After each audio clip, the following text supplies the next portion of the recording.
You sure? All right, so everyone, you can get settled in, you can get comfy wherever you are. If you feel like you want to do a location move, feel free. So welcome everyone. Today is February the 16th, 2015. This is the Pride Network's Reality Check series. This installment is really taking a close look at the lives of LGBTQ athletes, whether they be collegiate or high school, what it means to be a modern athlete what it means to be a modern queer athlete in the 21st century. And we have an amazing array of panelists that run the gambit in terms of sport, um, regional location in the U.S. So we're really going to, you know, take our time and get to know everyone. You can get settled in, you can get comfy wherever you are. Get to know our panelists. So my name is Jonathan Moore. I'll be moderating this evening. I'm a sophomore at Tufts University, and let's not waste any time. So I'd like to begin with introductions of our panelists, and we'll start with Derek. So you can just tell us your name, your preferred gender pronoun, your school, and your sport, and if you want, special talent. And we'll start with Derek. All right, my name is Derek Schell. I played 4 years of Division II collegiate basketball at Hillsdale College in Hillsdale, Michigan. My preferred gender pronouns are he, him, his, and I don't really have any special talents.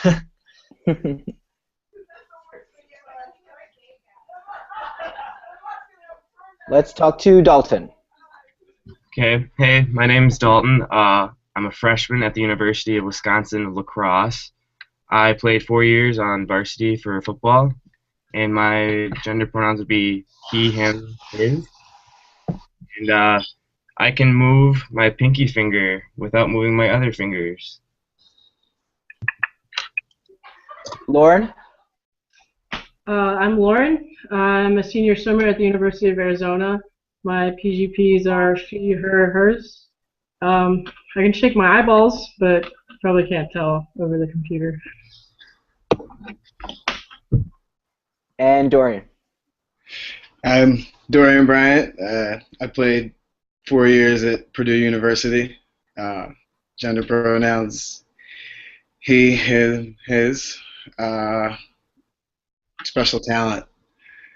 I don't know. I'm really good at video games. Awesome. So I think I'm just going to ease us into questions, and I want to remind both our audience and our panelists that this can be as formal or as informal as possible. There is no right or wrong question or answer, and I really just want to have a lively discussion, right? So that said, I'd like to make a quick note that Monica Rochon will be unable to join us this call due to a work obligation, but may join late if possible. And Derrick Gordon hopefully will also be joining us late. And upon their arrival into the conversation, hopefully they'll have time to introduce themselves and get into the conversation. So I think I get maybe a good starting point. First, I want to interrogate this idea of what it means to be open but also out, right? Because I think being out and being in the closet is a very, very normalized and perhaps very narrow way of looking at queer identity and what it means to be embracing an identity that is not straight. So I guess my first question to any panelist that would like to take a stab at it is, at what point in your athletic career did you become vocal about being queer or not straight to your teammates? And what would you say was the biggest challenge in that process? And so maybe things that would be connected to this question are, what was the first time that you revealed the fact that you were not straight to teammates, what that meant for you on and off the field, and also maybe perhaps how did that change your relationships on and off the field, not only with teammates, but people who now began to see you as this image of what it looks like to be an athlete that is not straight. Different queer communities have different conceptions of what it means to be athletic and lesbian, athletic and gay, athletic and trans, and so I'm interested in what that layer looks like, whether it be being fetishized, whether it looks like not having your experiences validated and reaffirmed. So whoever would like to take the first stab at that would be awesome.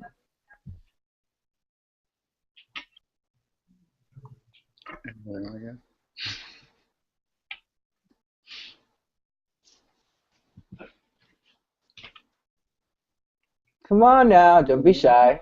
Don't be shy. Y'all looking at me. Come on now. Yeah.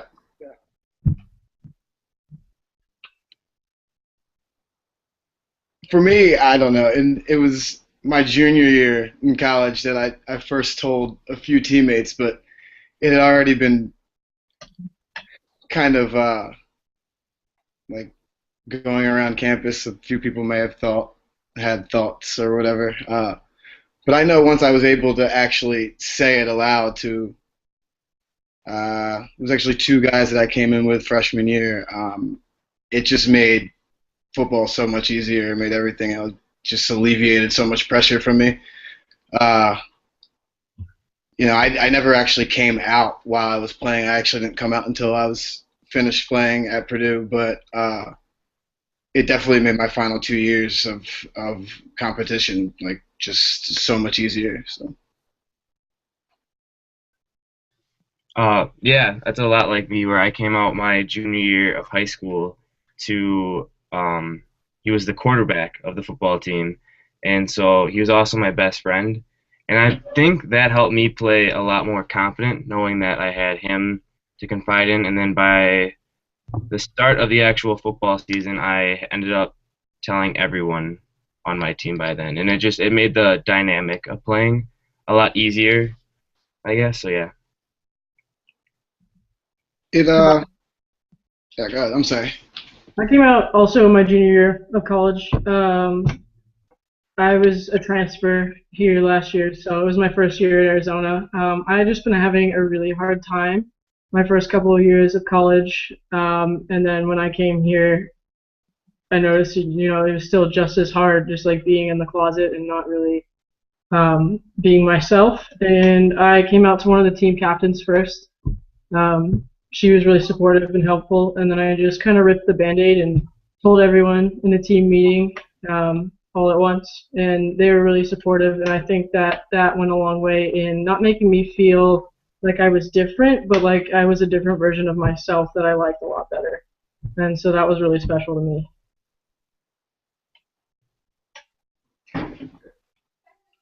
Awesome. Let's see if we can get is Derek back with us? I'm trying, man. I'm really trying. I hope I'm here for good. All right. We'll see. Were you able to catch any of the previous question? I did not, but you can fill me in quick if you have time. Otherwise, you can just go to the next one.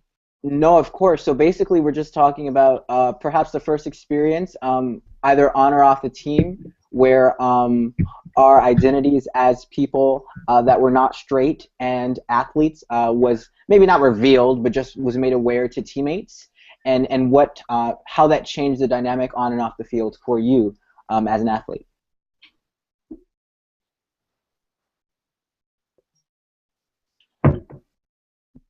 No. Oh, you look frozen. Gone again.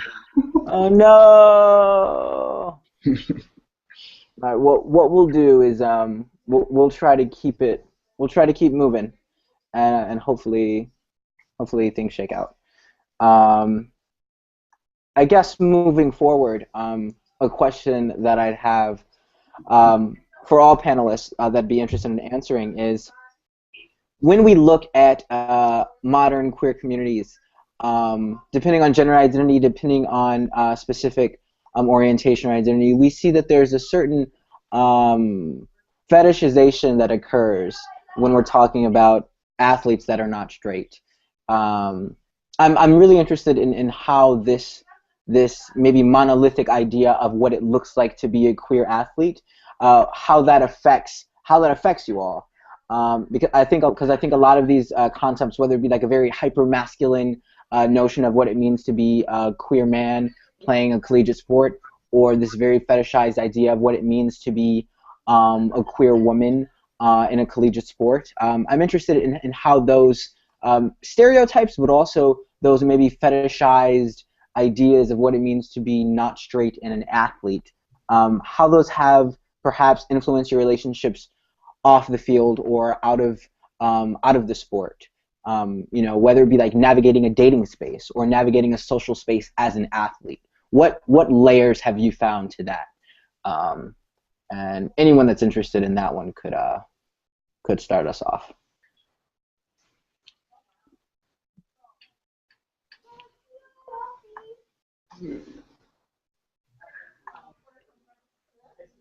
Well, I don't know. For starters, I think that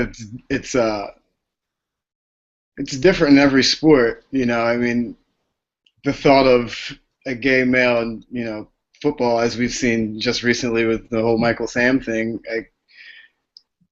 it's a big deal. But I mean, as far as like a cheerleading or certain other sports where it's a little more, you know, normal, I guess, where people have seen it more. So I mean, I guess it depends on what sport you're in. For football, I know being out and isn't really wasn't really truly an option for me then. I mean, now it's obviously happened, and maybe it'll open the floodgates and really get guys coming out, because you got to believe that Michael Sam's not the only gay male playing football, right? So I mean, I know I probably wasn't the only gay male playing football, maybe on my team, but it's just really scary to be the only one. So I don't know.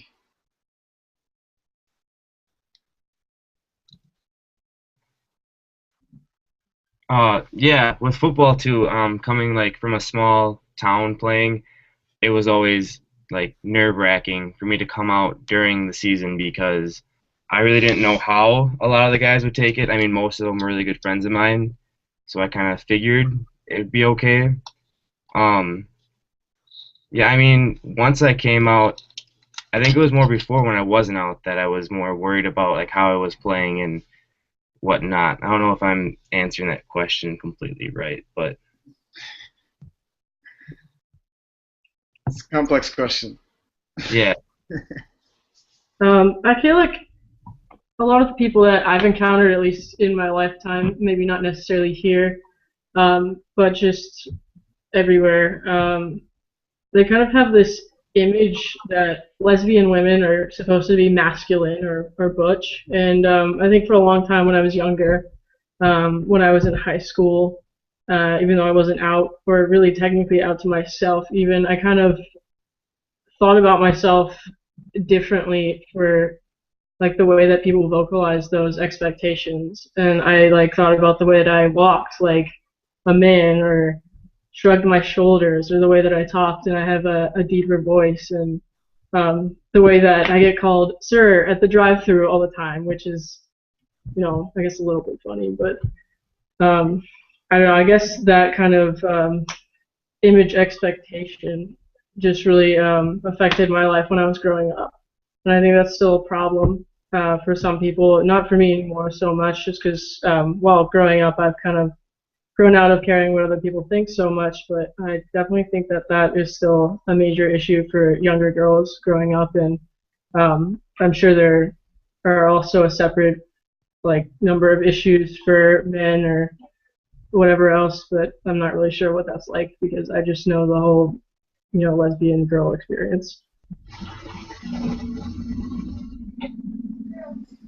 I think Lauren, you touch on an interesting point, when you talk about these image expectations and these expectations set forth by not only queer communities, but by athletic communities of what it means to be an athlete that is not straight. Not only what it means to be an athlete and what it means to not be straight, but when these things intersect, right? When these identities intersect, what is this person going to look like? What should this person sound like? How should this person act?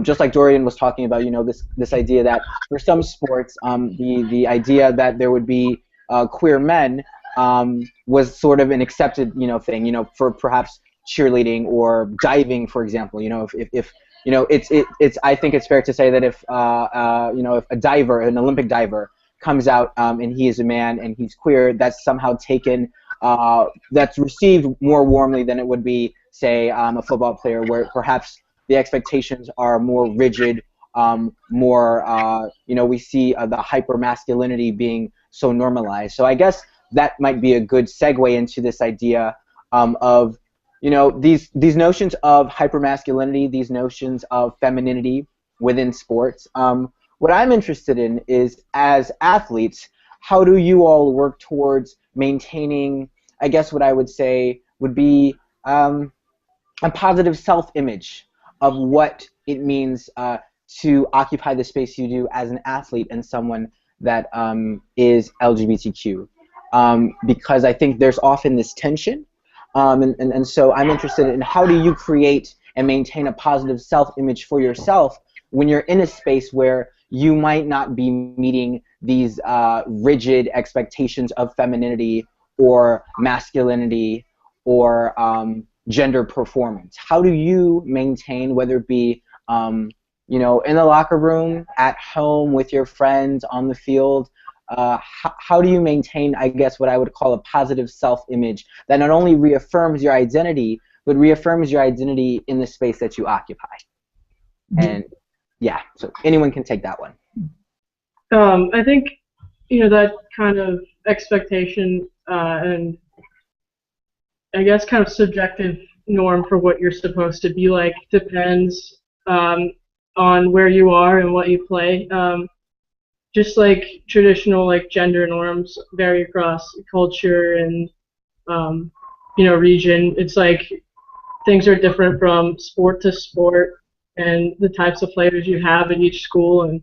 And for me, I came here and I didn't see really any kind of subjective attitude about what I was supposed to be like as a girl or as an athlete. I just saw a bunch of people who were really different that somehow came together and really loved each other. And I knew that I could be, even though I wasn't ready right away, that I could be an openly gay, female athlete and just be myself and not have anyone say, oh, she has to be masculine or anything like that, or this is weird because she's supposed to be like this. I just didn't feel that when I visited here, which is why I ended up coming here. But I feel like that's probably not going to be the case in a lot of places also. So I think just getting the conversation about these types of things flowing is the only way to kind of improve conditions in spaces that don't already have an environment that can protect somebody who feels like they might be a little bit different.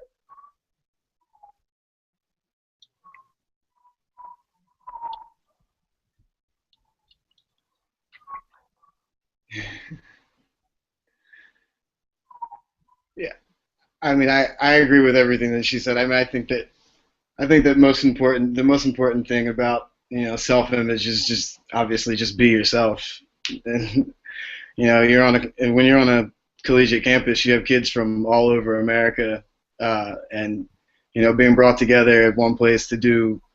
I mean, if you're playing a sport, one specific thing, and that's what you guys bond over, and that's what you kind of come together with, and it's gay, straight, whatever, like you guys are brothers, sisters, whatever, going towards the same cause. So I think it's just important to be yourself whenever you are in a team sport like that, and you'll gain the respect of your teammates, and that's really all that's important. Yeah, everything that both of them just said is completely true. Being yourself, and I don't know, just getting the job done on and off the field, being there for everyone always helped. So, as like they were there for me too. So,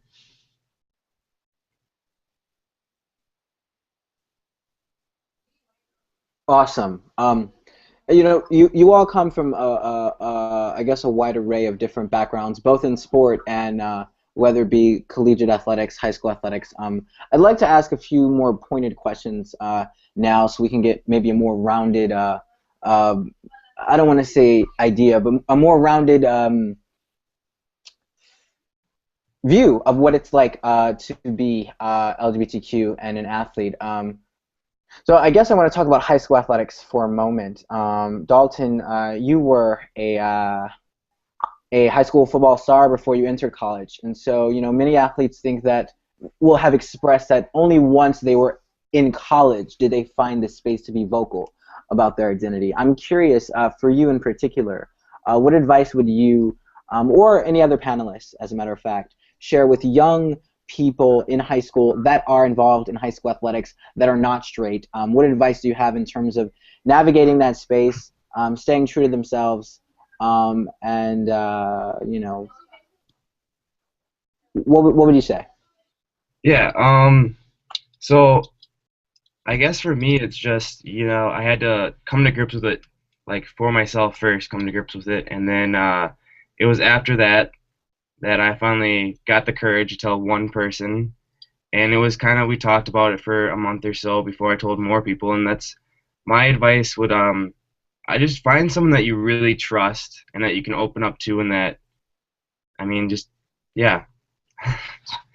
uh, for me, it was my friend Brooks, who was the quarterback and everything, and he helped me through a lot of like what he also thought other people would think, who he thought would be another like good person that would understand, and it led me to tell, more and more people until eventually, yeah, my whole team knew and my school knew. So, and also having an adult, my art teacher was the teacher that I confided in the most adult-wise, and that also helped a tremendous amount for me.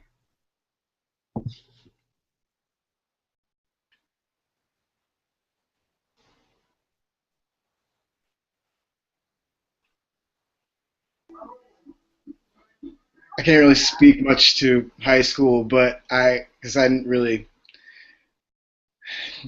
I guess, come to grips with it all by then just yet. But um, I know what Dalton was saying about uh, having an adult. Even though I knew and I didn't come out or do anything about it or say anything to anyone, I didn't come out to her either. But I was really close with my grandmother, and I feel like she kind of always understood me. And you know how people closest to you know already before you even do. So I think that she was kind of like there for me. So I say, if you're close to a parent or a grandparent or uncle or aunt that, you really trust, just, lean on them for a little while, and it's family will treat you right.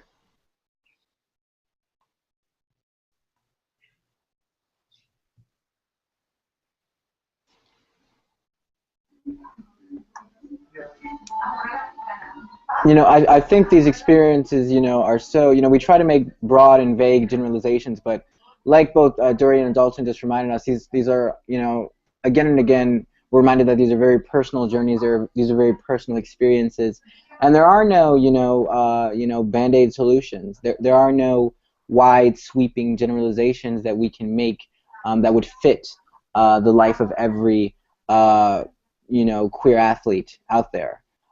So I do want to, maybe go into some specifics in terms of identity, particularly race. And I think when we're navigating these respective athletic spaces, we're under societal pressure to stay true to all these different identities, right? Whether it be, our gender identity, our sexual orientation or expression identity, our race.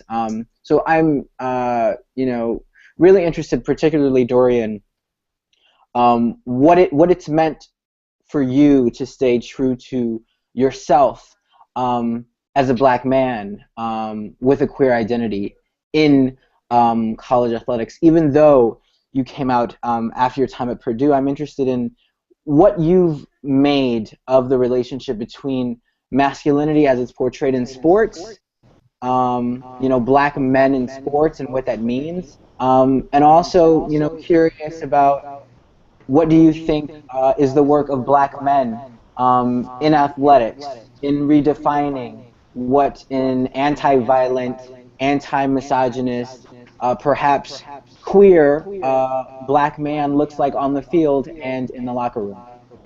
And I know that's a very huge question. Yeah. That is by no means like I'm not trying to get you to like write your memoir right now, but I'm extremely curious, and I think it's a perspective that we're rarely exposed to, and that's often silenced repetitively. So I'd like to give you your space right now to share with us any thoughts that you have about that. Yeah. I don't know. There's so many places. It's intense. Uh, I don't know. It's obviously in being gay and being African American in any sport is probably obviously going to be tough because I mean being African American and gay period is just frowned upon. It's really a small. It's really just in the black community not really spoken about and accepted as much as other races maybe. Um, in sports,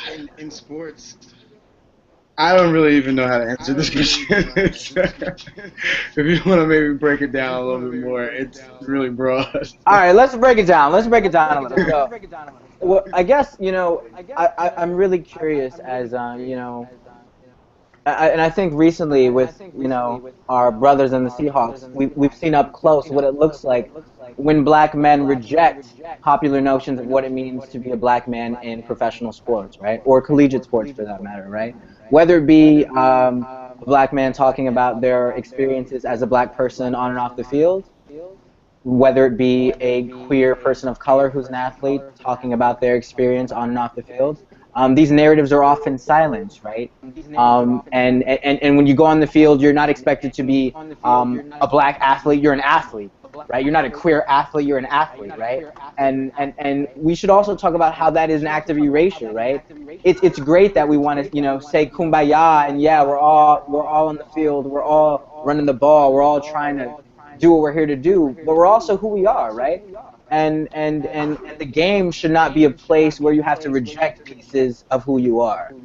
So I guess my question is, I think we've illustrated how hard it is to be someone who is not straight in collegiate sports. I'm interested in that extra layer of how, when we interject race into the conversation, when we talk about race, especially collegiate football, a field dominated by black men. I'm also interested if Derek is willing to share. What has this experience been like? What has it taught you about seeing yourself as a black man in professional sports or in collegiate sports, and maintaining this positive self-image and reaffirming identity of, yeah, I'm a guy, I'm black, I'm queer, sports is my love, and I don't have to silence parts of myself when I'm on the field or on the court. Well, for one, honestly, I mean, I came out for a reason. I came out because it was either I was gonna come out or quit basketball. So it was a huge decision for me because I mean I've been in the closet for 4 years and I was living in a lie, and I didn't feel like living in that lie no more. I was lying to my parents, my friends, everybody that was just involved in my life. I just felt like I was living in a huge lie, and when I came out, it just opened up a lot. Like I'm able to be myself. I mean, I honestly don't look at it. I mean, if I was white, I mean, it doesn't matter. White, black, whatever race you are, it doesn't matter. If you out, you out and open. All that matters is that who you are and what you can do when you out there playing the sport that you love. And that's how I look at it. Specifically, my teammates, they don't necessarily care about my me being gay at all. They just more worried about me as a basketball player and what I can contribute to this team. And that's what really matters. It shouldn't matter about, because I mean, at the end of the day, that's just like me going to them and saying, "Oh, that's nasty that you sleeping with girls. Like, ew, who does that?" So it's the same thing as them doing it to me, which they don't. But I mean, it's all about over here. I mean, at my school, everybody just loves and support me, and I mean, I just have a big fan base and a bunch of people that support me. So, it's fun and it's exciting. But I necessarily don't worry about me being gay. I just go out there and let my game be the talking for myself. Yeah, I mean, I agree to that point. Like, I don't, I never really looked at it from the point of being, black or anything. That never really like came up for me. It's never really a big, uh, like anything for me. Like you said, probably what is it like probably 60, 70% of college football players are African Americans. So it's just the only thing that made me different is that I'm gay. And Yeah. like he said too, like it was either he was going to, you know, come out or just quit basketball. And what I did, like when I came, I got picked up by the Steelers. I had to have surgery, and then I got cut and came back and got picked up by the Titans, and decided not to go to camp because I decided to be happy. I wanted to become myself and who I'm going to be instead of living a lie for the next 7 years or however many years I decide to play in the NFL. It wasn't worth it. It wasn't worth not being me. Yeah, that's totally understandable. I agree. Um, that's why I mean I'm glad. Like honestly, like I wish I could have came out a lot earlier. To be honest with you, I wish I could have came out in like high school or something like that. 'Cause, I mean, I'm looking at all these people, and it's people that's not coming out to like their late 20s, 30s, 40s, or whatever, and it's just like I couldn't do that to be honest with you, because I mean I'm not sure where how much longer I could be playing basketball, whether it's now collegiate, professional, wherever it takes me. I didn't want to be living in a lie. I didn't want to sit here and act like I like girls. I mean, just because most of my teammates are black. So I mean, that's all they talk about in the locker room is girls, this, girls, that. Oh, I just had sex with this girl, whatever, and I gotta sit there and listen to it. So like, but at the end of the day, I mean, I'm gonna be myself. I mean, to be honest with you, it was two of my teammates that came up to me and just asked me like, oh, like how is it? Like oh, like you got a boyfriend? Like how is it and everything? Like they just curious about it. And to be honest, I mean, it just I opened up to them just like I open up to anybody else because I mean they just want to see how it is as far as how the way I'm living because I mean they never had a openly gay teammate before um, and for two of my teammates to come up to me and start asking questions about how it is, I mean it just made me much more comfortable me being myself around them. So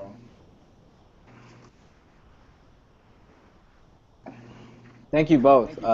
Thank you both for sharing.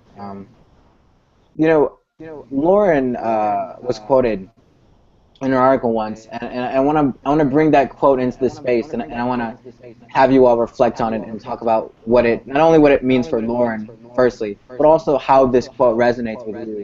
Um, and she talks about how being in the closet is like benching your best self. And I think that's a very powerful comparison. I would like to ask Lauren where she was coming from when she made that statement, and I also like to hear from other panelists how that resonates with you. Well, I think before I was out, I had a lot of potential in swimming that went to waste because I was more concerned with how I was being perceived by the people around me than what I was really doing. I think I was capable of a lot more than I really put out there, just because I was worried about does this person think like I have a crush on them, or does this person know I have a crush on her, or something like that. I had a suite who was openly gay, and I think seeing the way that she was treated did not really help me kind of get the courage to come out myself. I just really didn't want to be judged in a negative way, and so I think that I kind of put my potential and everything that I really loved on the back burner or on the bench, if you will, while I was kind of playing with my self-image, or not even really my self-image, just the image that other people had of me.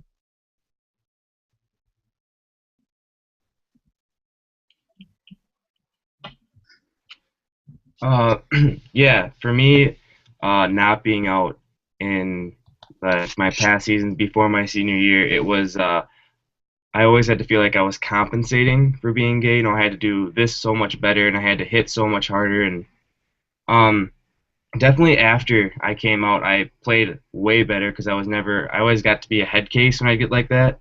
So after coming out, I definitely I relaxed more on the field, and I just did my job that I had to do.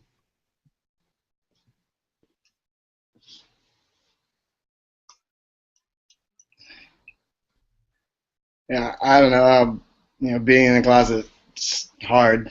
It's tough. After I came out, I had to learn myself. My whole life had been dedicated to football and just sports every season, every summer, as an athlete, especially kids growing up, like, you're traveling here for this and you're there for that, and you don't have the life of a normal kid. So that's all you really know. And after sports, it's kind of like you have to learn yourself. So on top of it, after sports and coming out now, I'm kind of like becoming who I am, and it's been fun. So I had no clue who I was before the age of 22 or 21 when I came out. So it's been cool.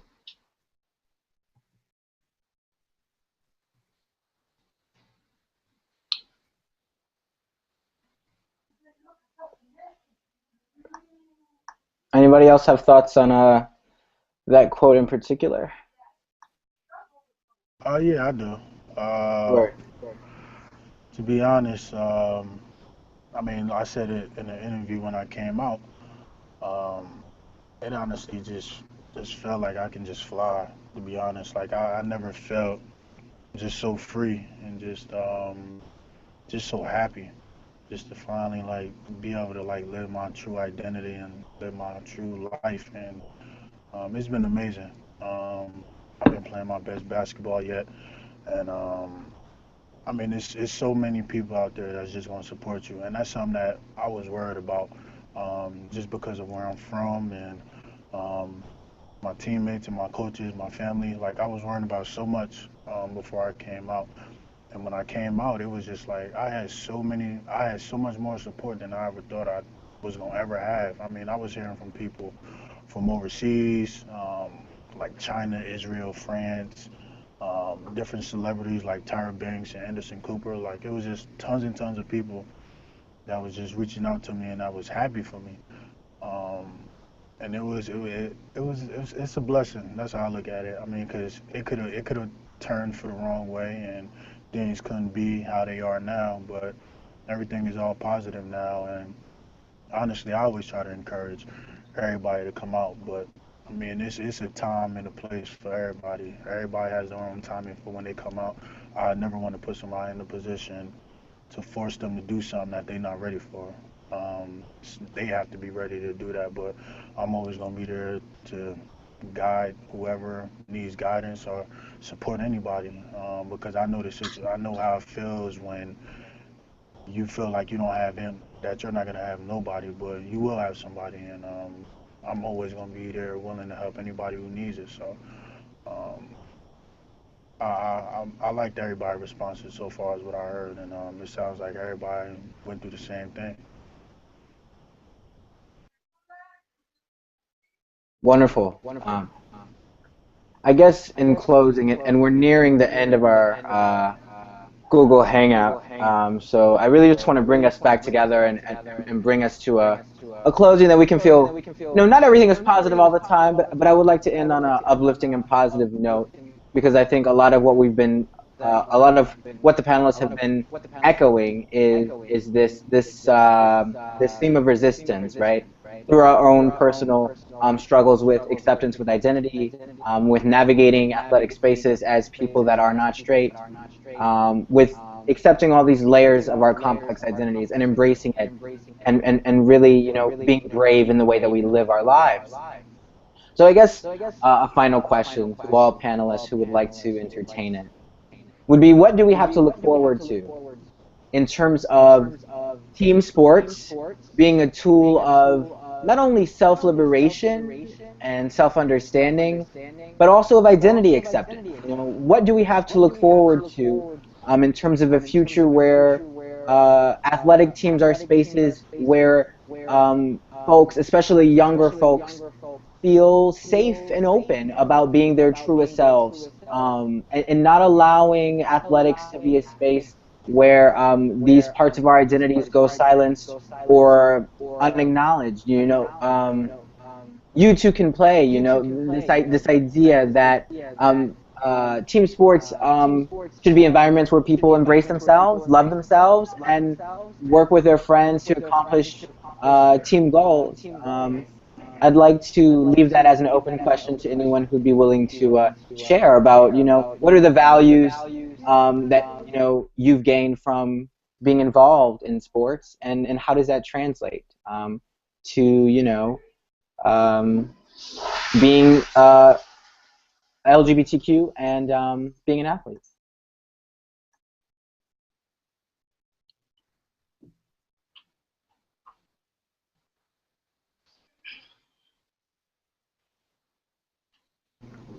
Hold on, repeat that one more time. In my mind. So what I'm interested in as a final close is, what do we have to look forward to in terms of a future where team sports, whether it be high school, whether it be collegiate, where these teams are spaces where young people feel like they can embrace their identity and be open about who they are on and off the field. We see that that is the case in some instances. Lauren was speaking earlier about arriving on campus and feeling like this was going to be a space that reaffirmed her identity and herself. But we also know that that's not the case for a large number of young people who enter team sports and find that teammates aren't ready to accept them as they are. Coaches aren't ready to talk about being LGBTQ off the field and on the field. So I'd be interested in what are your thoughts, our esteemed panelists. What are you all thinking about in terms of a future where sports are spaces where people feel safe about opening up, if they choose to, and sharing these parts of their identities with their teammates, and being empowered through sports?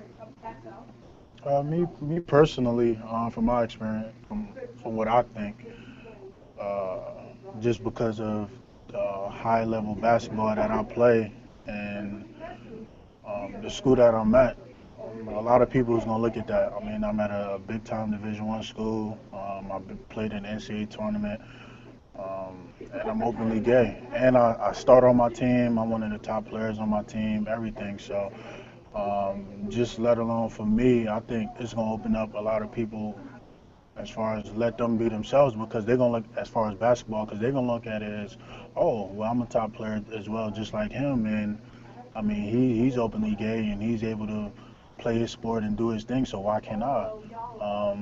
I just think it's only a matter of time to where it's gonna get to the point that it's not gonna matter. Regardless of what school you at, whatever state, it's not gonna matter anymore. If you can play basketball, whatever sport, then that's all that's gonna matter. Like, and that's all I care about. Just going out there and playing my game. I mean, of course, every time I step into an arena, I know that everybody in the stands knows that I'm gay, and it was always a lot of speculations before the season that I was gonna get heckled by the fans and people was gonna be calling me out my name and things of that nature, and that hasn't happened not once at all. And we just finished playing at one of our rival schools. They're probably one of the worst fans in the country, and not one person said something out of line as far as like, oh, you faggot, gay, or whatever. And that's crazy. It amazes me that to see something like that happens, because I believe we had a point in time that I know for a fact that if they call me on my name, I'm not the only gay person in the building, for one. So, like, you got to look at, oh, you're not just going to be offending me. I'm sure there's going to be plenty of other people that's in the stands as well. But it's just to the point that I believe, like, everybody, the media likes to take control, likes to amp it up more than it is, to be honest with you. But I mean, I've been just about everywhere this season and played in all different type of arenas, and I haven't been heckled whatever not once. For the most part, after every game, every head coach has come up to me after the game and shook my hand and said, "Wow, I really admire what you're doing and that you're saving and you're changing lives." And that's what really counts when you have coaches, assistant coaches, and everybody else coming up to you saying that you're going to help the generation that's coming up right after you and help them be able to live a more true open life. So, Yeah, what he said, I completely agree with that too. I think when you have your athletes coming out, and it really sets an example for the younger generation, and that gives more courage to them, thinking that there's these athletes out there that are still doing great and they're open. And I know that after I came out, that I got emails from like high school coaches asking, like how can I make like a more LGBT friendly environment and whatnot for my team and the school and everything. And yeah, I definitely think the whole situation is getting a lot better, and I think it's only going to keep getting better too.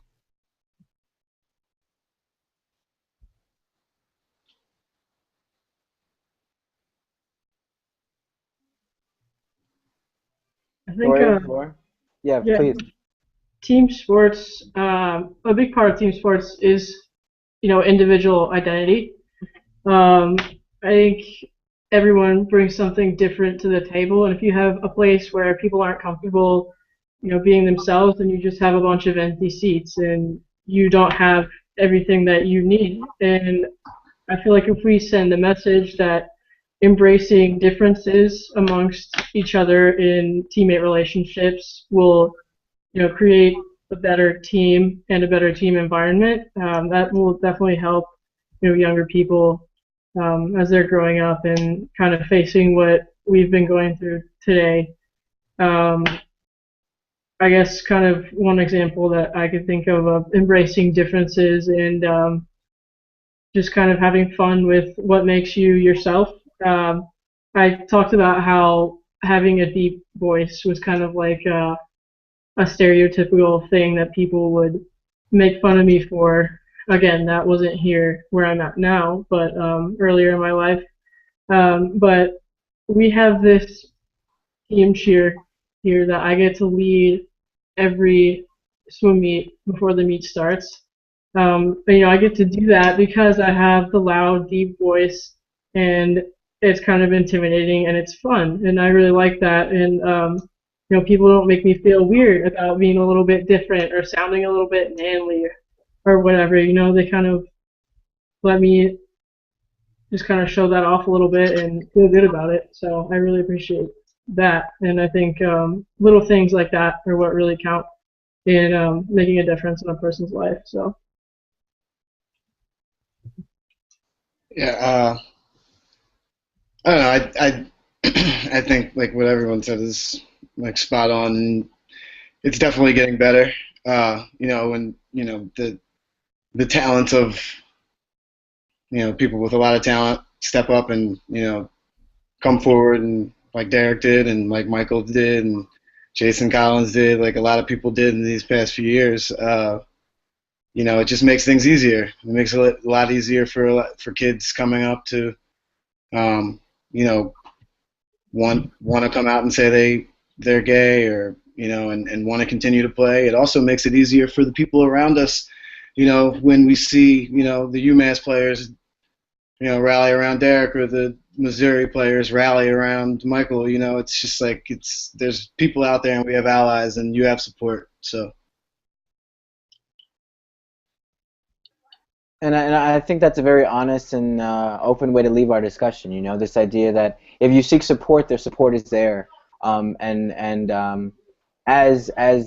people in the LGBT community, particularly in athletics, to always remain open to supporting one another, right? And what Derek was talking about earlier, being there when people need it most. So.